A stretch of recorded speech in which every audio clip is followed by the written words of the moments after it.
Hi friends, நம்ம இன்றைக்கி என்ன பார்க்க போகிறோன்னா, இது என் பொண்ணு, என் பொண்ணோட ஃப்ரெண்டு எல்லோரும் ஒரு ஃபேமிலியாக அவங்க ஒரு ஃபங்க்ஷனில் கலந்துக்கிட்டோம். அதோட ஃபோட்டோஸ்லாம் இதில் போட்டிருக்கோம் பாருங்கள்.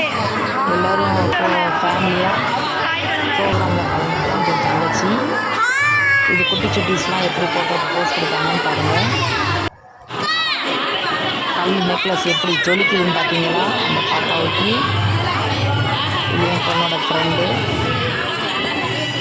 அவள் ஃப்ரெண்டோட அம்மா. என் பொண்ணு நெக்லஸ் ஜொலிக்க ஜொலிக்க ஒரு பாப்பா நிற்க. இயாள் என் பாப்பா, இது எங்கள் அத்தை, அது என் தம்பி, அது என் தங்கச்சி. எல்லோரும் ப்ரோக்ராமில் ஒன்றா கலந்துக்கிட்டோம் ஃப்ரெண்ட்ஸ். இது எங்கள் சித்தி, இது எங்கள் தங்கச்சி, நான் எல்லோரும் ஃபோட்டோவில். இது என் பொண்ணோட ஃப்ரெண்டு யாழினி குட்டி பாப்பா, என் பொண்ணு. இது பொண்ணு மாப்பிள்ளை. எப்படி இருக்குன்னு பாருங்கள். சொல்லு. மருமகளே வா வா, உன் வலது காலை எடுத்து வைத்து வா வா, அது என் தம்பி. குணம் இருக்கும் குணமகளே.